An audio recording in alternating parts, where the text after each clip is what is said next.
The भक्ति bliss channel में आपका स्वागत है। हमारे ऊपर प्रभु की कृपा है, ये हम कैसे पहचाने? ये 8 लक्षण प्रकट होने लगते हैं जिसके ऊपर प्रभु की कृपा होती है। हमारे ऊपर प्रभु की कृपा है, ये हम कैसे पहचाने? तो ये 8 लक्षण प्रकट होने लगते हैं जिस पर हरिजू की प्रियाजू की कृपा है। पहला, घोर अपराध करने वाले के प्रति भी दया की भावना, शांति पहला लक्षण है। भाव में भी पहले शांत भाव है। हमारे ऊपर श्री हरिजू की कृपा है, इसकी पहचान ये 8 लक्षण। पहला, शांति, अर्थात घोर अपराधी के प्रति भी गुस्सा ना क्षमा करना, यह हरि की कृपा का लक्षण है। देख लो भाई, घोर अपराधी शब्द तो जाने दो, जरा सा प्रतिकूल हो जाए तो लाख समझाओ पर भ्रकुटी तनी रहती है। भला ऐसा है? अपराधी पर भी क्षमा का भाव होना, ये हरि कृपा पात्र में ही होगा, अन्य में नहीं। तो अगर अपने हृदय में ऐसा लगे कि ऐसा नहीं है तो हरिजू से प्रार्थना करनी चाहिए कि कृपा करो, मेरे में सामर्थ्य आवे। दूसरा, अनुसूया, वो किसी भी के प्रति कभी भी कोई दोष दर्शन ही नहीं करेगा। दोष कथन, दोष श्रवण की तो बात जाने दो। अनुसूया, दूसरों के गुणों में दोष ढूंढना, ये नहीं होता। हरि कृपा पात्र में ये नहीं होता। ये सब भजन के नाश करने वाले। जैसे पहला अपराधी पर क्रोध कर देना, तो माया ने भेजा इसीलिए था कि तुम्हारे साथ व्यवहार ऐसा करे कि तुम क्रोध करो। क्रोध करोगे तुम्हारी ऊर्जा शक्ति नष्ट हो जाएगी, अध्यात्म में जो चलने की थी। और कहीं तुमने संकल्प कर लिया तो भजन शक्ति नष्ट हो जाएगी। तो अगर भजन बल है तो गया, जरूर उसको दंड मिलेगा, पक्का मिलेगा, 100% मिलेगा, लेकिन आप खाली हो गए। ना भजन करने की वृत्ति रहेगी और ना भजन रहेगा, दोनों बात। अनुसूया, किसी के सद्गुणों में दोष देखना, गुणों में दोष ढूंढना, ये हरि कृपा पात्र में नहीं होता। ये बहुत मंगलमयी बातें हैं जिससे हमारा भजन मार्ग पुष्ट होता है। तीसरा, वो बाहर से और भीतर से पवित्र रहता है, हरि कृपा पात्र। शौचाचार का ज्ञान होना चाहिए, वस्त्र आपके पवित्र होने चाहिए, ये बाहरी जल रज आदि के द्वारा बाहरी पवित्रता। और निष्कपटता, निश्चलता, सत्य भाव, ये अंदर की पवित्रता है।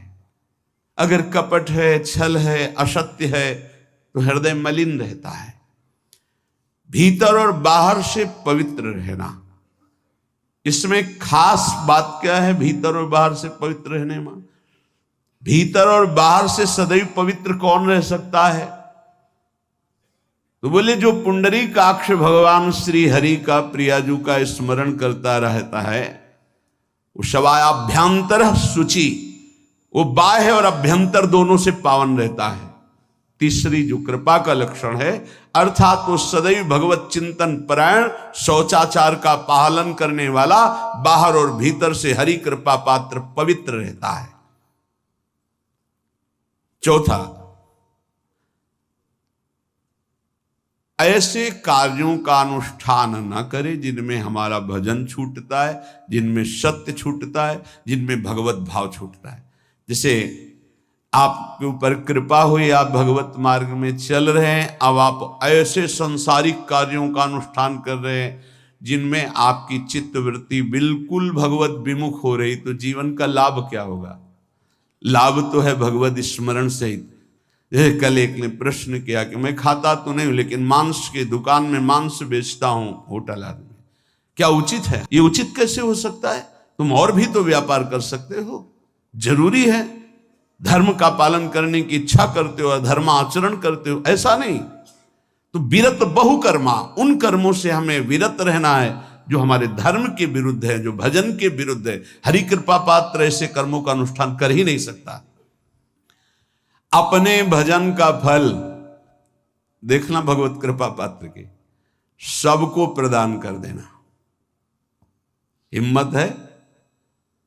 अपने भजन, इतनी मेहनत से किया हुआ भजन, भजन होने के बाद हे प्रभु इस भजन का फल हो, सर्वे भवन्तु सुखिना सर्वे सन्तु निरामयः।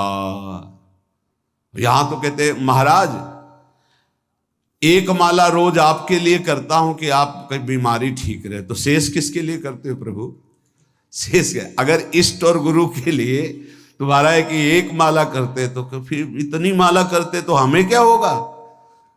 सब आपको दे देंगे तो हमें क्या होगा? तभी भजन का रहस्य नहीं जाना। छठवां,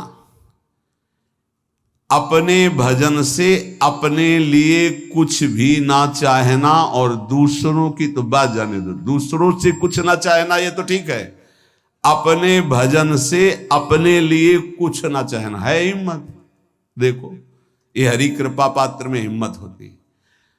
अपना भजन अपने प्रयोग में ना लाना, इसका भी आंतरिक रहस्य है। अपने प्रयोग में आप शरीर को लेकर के बोलेंगे, अगर स्वरूप को लेकर तो प्रयोग की कोई वहां जरूरत ही नहीं, स्वरूप पूर्ण काम है, वहां कोई अभाव नहीं। जब आप कोई भाव अपने लिए करेंगे तो देह भाव होगा, देह भाव से किसी विषय की मांग होगी। विषय पूर्ति भजन का फल नहीं होता, भजन का फल होता विषय निवृत्ति। बहुत जोर की बात है, कैसे समझ में आए? अपने भजन का भी फल अपने लिए नहीं, दूसरों से कुछ चाह रखना तो बात ही जाने दो, भजन से भी कोई अन्य सुख की चाह नहीं हुई। क्या चाहिए? भजन ही बनता रहे, भजन का फल भजन बनता रहे, खूब निरंतर जप करते रहे। सातवां, किसी भी मान सम्मान कीर्ति पद प्रतिष्ठा के मिलने पर हृदय का असंतुष्ट हो जाना, यह हरि कृपा पात्र का लक्षण होता है। प्रणाम नमस्कार जय हो तो हृदय में असंतुष्ट हो जाना चाहिए। कोई किंचन मात्र अभिमान न उदय हो जाए। प्रभु बचाओ, ये माया की चकाचौंध से बचा लो नाथ। कौन सा अपराध बन गया कि आपकी जय की जगह यहां हमको ऐसा सुनना पड़े। मान प्रतिष्ठा कीर्ति जिसके लिए बड़े बड़े लालायित रहते, हरि कृपा पात्र को विष की तरह चुभती है। और आठवां, किसी भी प्राणी समुदाय से संबंध ना रखते हुए सब पर दया की भावना, सब पर कृपा की भावना, सब पर करुणा मैत्री, पर किसी से ममता नहीं। ये सूत्र बहुत व्यवहार में प्रयोग करने योग्य है। सबसे करुणा और मैत्री, पर किसी से ममता नहीं। करुणा तो करी भरत जी ने, मैत्री भी की मृग से, पर ममता रहित नहीं रहे। ममता कर ली तो अगला जन्म हिरण का हो गया। ममता नहीं रखनी। निर्ममो निरहंकारा, करुणा मैत्री तो करनी है, जैसे इसमें आदेश है, गीता में जी आदेश है, अद्वेष्टा सर्वभूतान मैत्र करुण एवच, पर निर्ममो निरहंकारा, ये साधक की चतुरता है। प्राण मात्र पर दया कृपा करुणा मैत्री, पर ममता नहीं। ममता किसी से, और यहां करुणा मैत्री ये तो गायब हो गई, केवल ममता रह गई है। अपने शरीर से ममता, शरीर संबंधियों से ममता, विषय भोगों से ममता, यही जहर है।